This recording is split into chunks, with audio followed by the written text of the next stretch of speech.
Unong elam geseng VPP uba Ardent mela besayomoj haga arpusan terik urempang arajar arpundrio. Ula dawa yang dorbar tauan kejela, baga sorkar kedeban khmih ibnia bat ban penkelano ya ke State Reservation Policy kejela.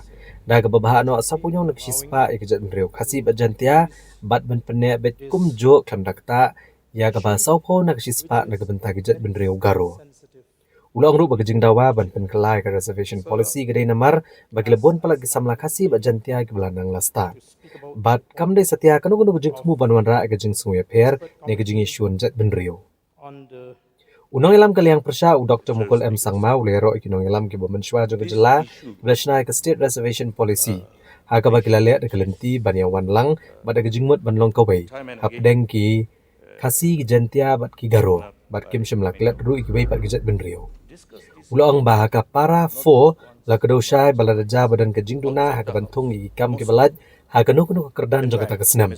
Kumtai kania di man ailan no ikibai nrei lada kadan kejing duna haki kam ke balad na kebenta kiriu luam dai banra no sya kesnam ke banwan jong kejing pendrong tangba kejing hakam om dai banra palat ikisnam. Keladon bad syamlara ne penjelan palat ikisnam bat kam syamladan kanu kanu kejing deko baladai benedati kena bah pok yang besar bergulong bangim syamlala bat kam dan kanu kanu kejing kli persya ya ke backlog bat wat ke roster system ru kedai tang na ke benta sisnam bat omla ban penya ya ke palat ke sisnam bat kani kala trekam haduk menta namar ba syamlapen kelai kani Menteri rang ba ke jelapat u konrad kongkal sangma ulong bagi jingtip ki bapenya alo reservation policy kedai ke beladap ban khmih benya bat kum kinong yala magneng yang dorbar bat kum kinong mi kemat gi pat ba ki sngoto ba kadon gejing angnot kejing kwa ba gejing don kam na keleng gi benta man gejat bendre boper ndai ulong ba bale ya kane kum ke sorkar bat kum kinong tauan ki don kam ru ban yang kat kum kejing kum kop bor kaan bat ban pet ya bro kiliang kat kum kritisin syari bat gi benta ke bedai bat kaan bat kidang khmih benya ikini gi benta baro bale sngoru ya gejing penpau na gi khot kayeng dorbar tauan ke jela. However, we are here to present the fact before the government and the need to review this policy. So, on behalf of the people and on behalf of the voice of the people, sir, we know that the people of Khasi Jaintia region are not accepting this recommendation. And indeed, they were in great shock to see that the recommendation is to maintain the policy of 1972. So, and one of the main reasons that this recommendation made in this report is that there is an apprehension that if we review or change this policy, it might fail the judicial scrutiny. So, sir, this is a legislature where laws are made in the legislative assembly. And in many cases, we have come across that judicial will hardly interfere with the policy matters of the government. But in the wake and in the backdrop of the decision of the court that we need to have a roster system, that is where the problem starts. You see, if we go by the roster system, which I strongly believe that those leaders, they didn't have a roster system so that they will make this policy flexible, you know, in the sense that as brothers, to maintain the brotherhood among these two, between these two committees, in respect of implementing these policies. I can read that when I read this policy, when I try to read between the lines. So, as it is, we know that our Garo brothers cannot compete with us. But it was mentioned here clearly that not more than 1 year can be carried forward in case of deficiency. So, sir, in fact, we would expect, because as I've said, we are not going to take away the rights of our Garo brothers, that from that 40 to reduce to 30 or 35. At least we expect that this recommendation should give a recommendation to the government to increase for the Khasi community 47. That will come under 50. So we are anticipating that if we give 47 to the Khasis and keep the 40% to Garo, the court might interfere. So it is an open secret. This matter has been raised in the court, and the court did not question the policy. The court questioned the absence of a roster in implementing the policy. So, sir, should we wait for the court to decide? And now this matter has been become public. Who knows that maybe one or the other will approach the court even for the existing policy. And going by the observation of the courts in many and various cases where some people are being employed under the wrong policy. So the court does not only squash the policy, it affected those also who are employed through the wrong policy or a bad policy or an illegal policy. What will happen in that case? If the court intervene, as we hypothetically mentioned, what will happen to those who have been recruited under this current policy? So, sir, therefore, I feel that the government should move one step forward. We should not fight shy or try to hide that the numbers of educated youths among the Khasis are huge, sir. So the pressure on our youths is so huge. So if the government decides to increase 7% from the existing, that will, will give, I'm not saying 100% satisfaction, but at least it will ease the situation. Though the recommendation made a mention that population should not be the only factor. However, sir, I feel that we cannot write off the significance of the population structure, because it will only affect the spirit. Because our leaders, they brought this policy in order to make sure that in terms of population, we should not underrepresent.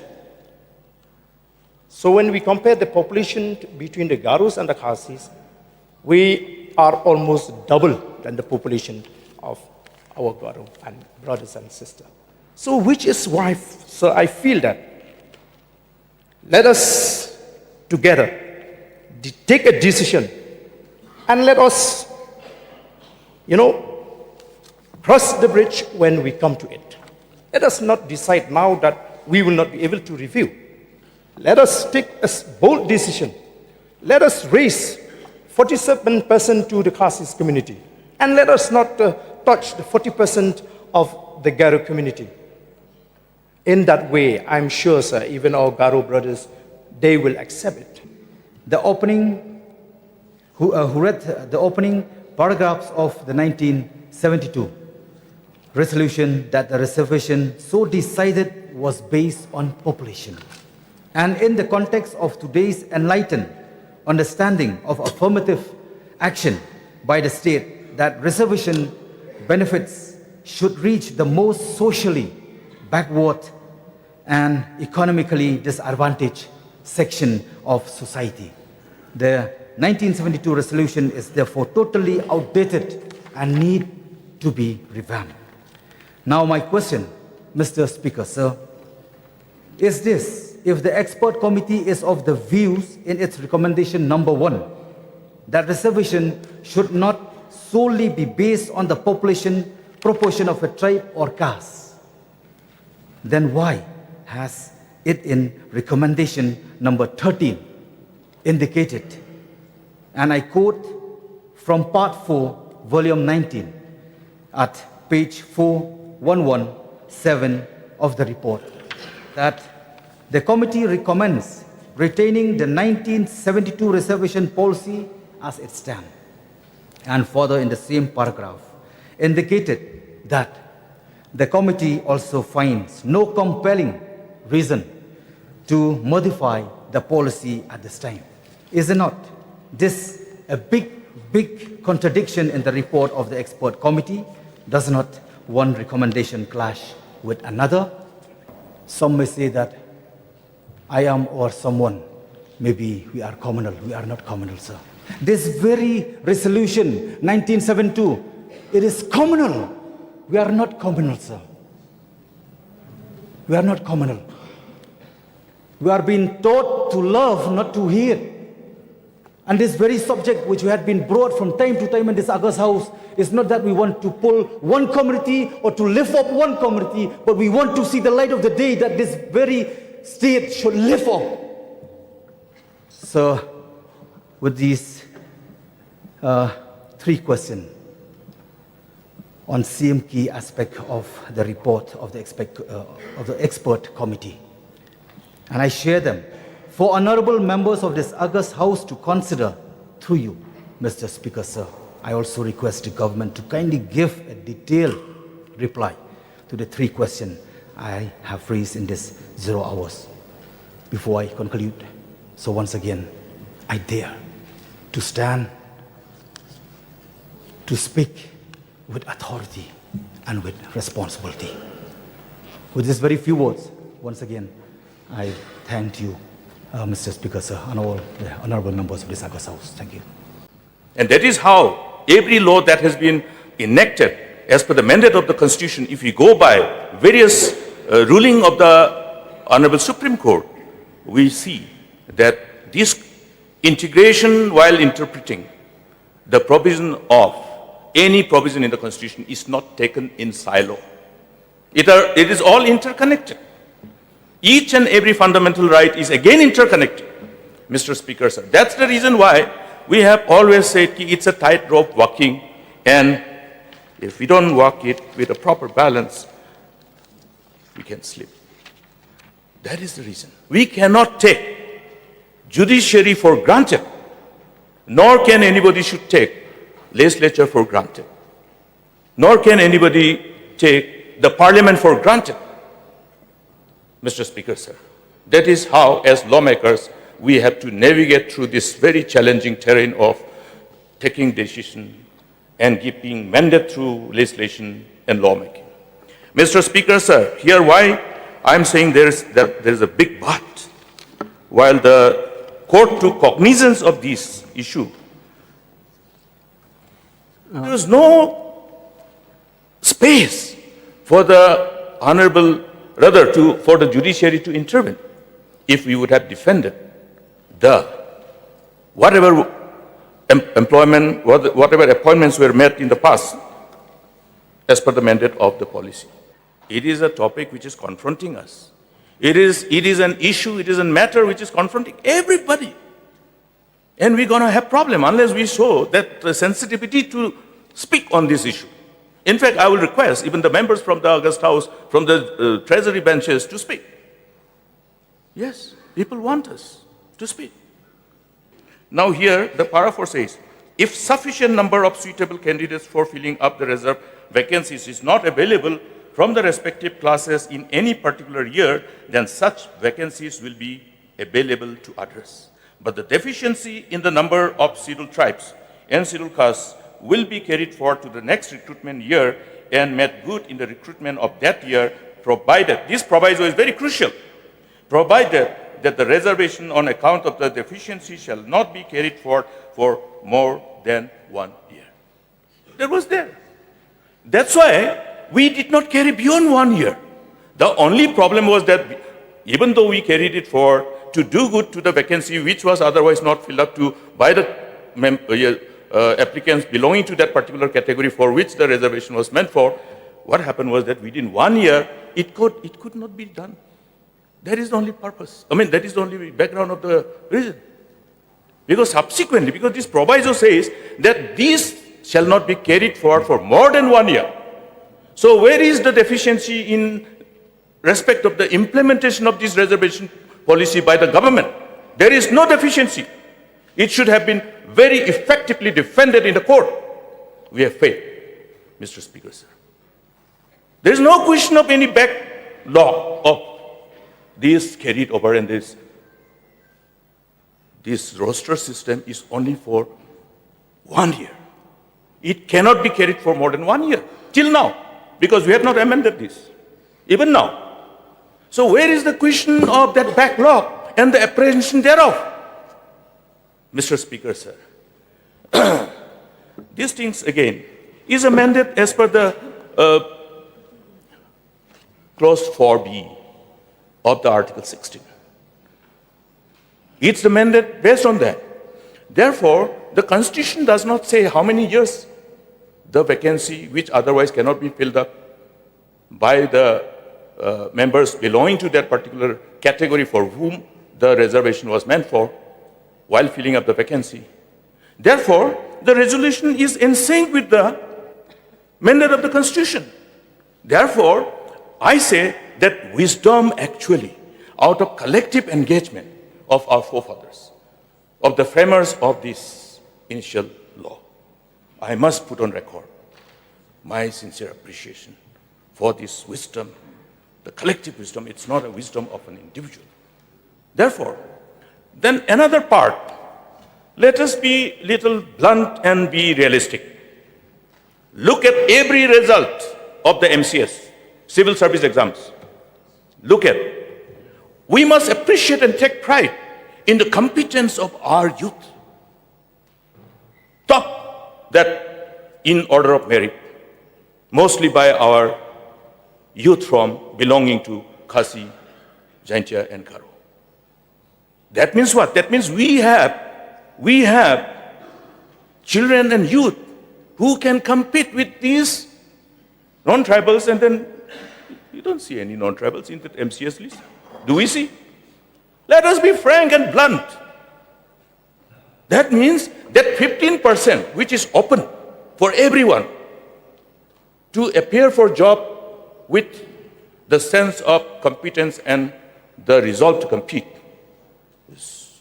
we must commend the competence, the spirit of competitiveness of our youth for filling up that vacancy which is covered under that 15% open category. Every interview, whether it is in DSC, whether it is under MPSC, whether it is for civil service, whether it is even for corporate, I have one result of the MECL for recruitment of those technical manpower, all.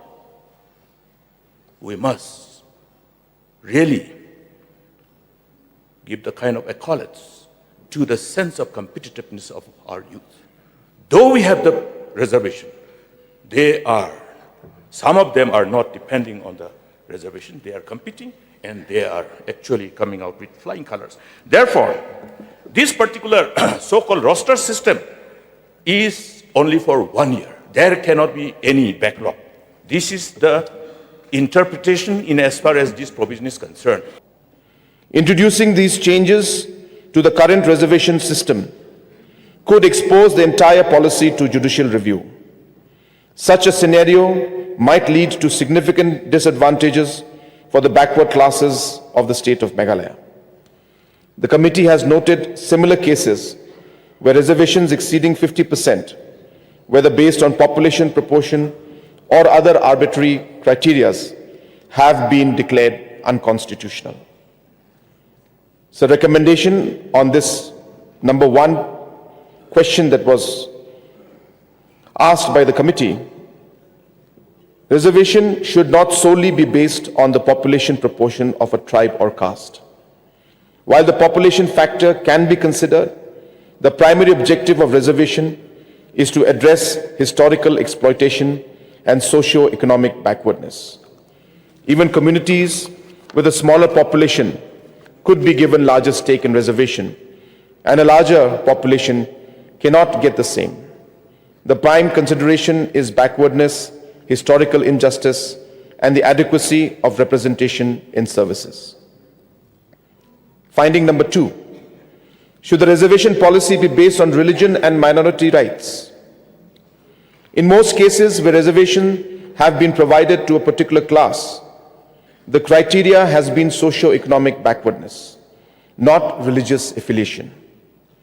However, the representations received by the committee specifically highlighted that these religious minority communities are socio-economically backward.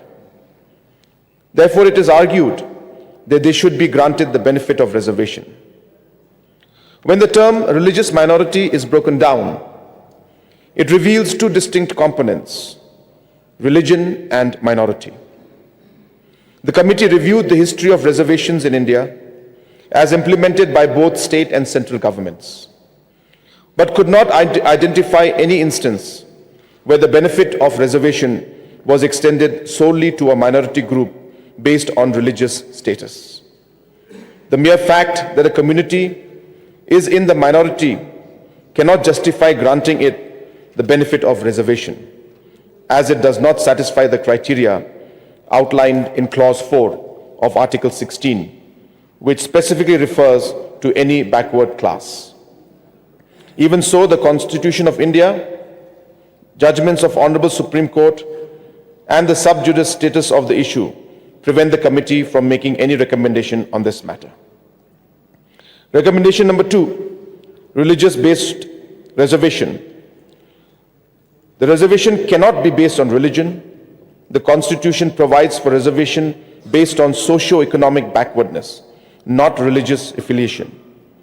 Therefore, the recommendation to extend reservation to religious minorities, communities is not acceptable under the current legal framework. Finding number 3, can the committee propose extending the reservation to educational institutions in the state of Meghalaya?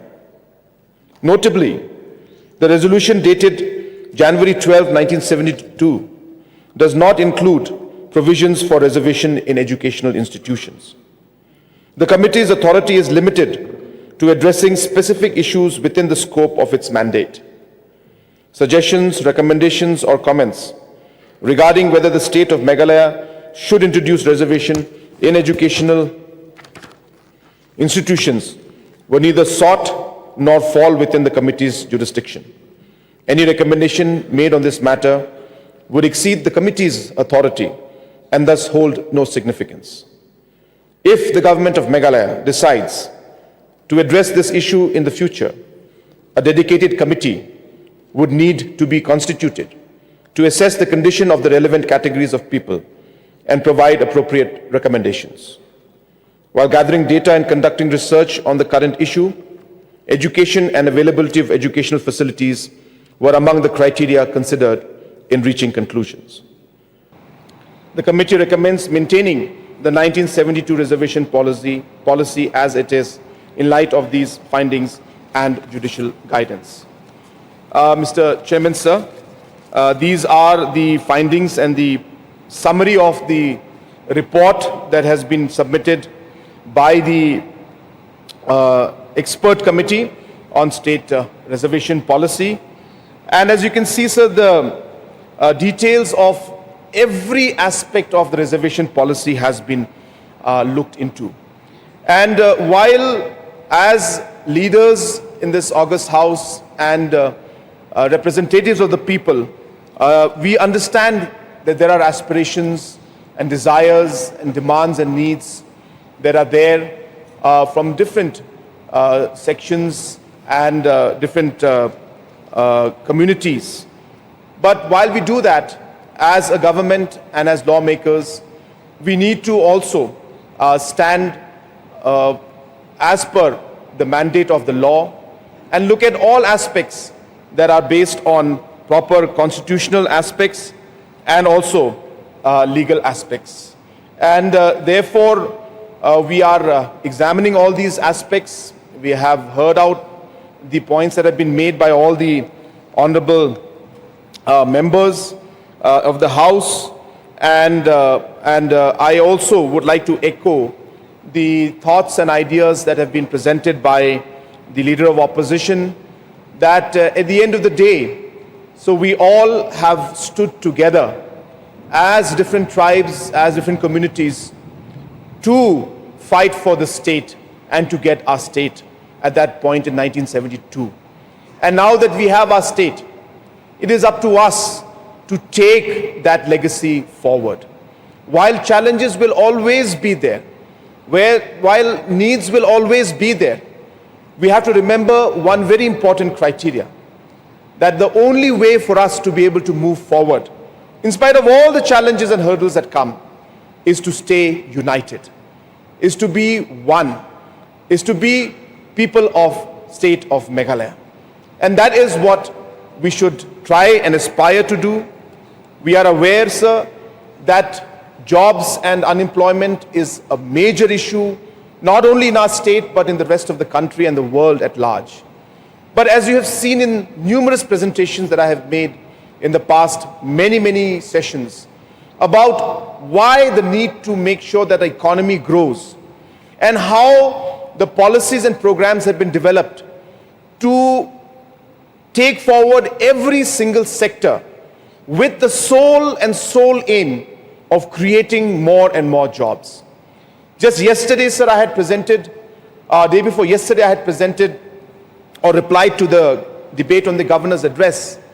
And I had showcased on how in the last 8 years, 3.5 lakh, almost 3.8 lakh jobs were created in different sectors, from agriculture to sports to music to different aspects in the economy. I don't have the details, but 3.8 lakh jobs were created.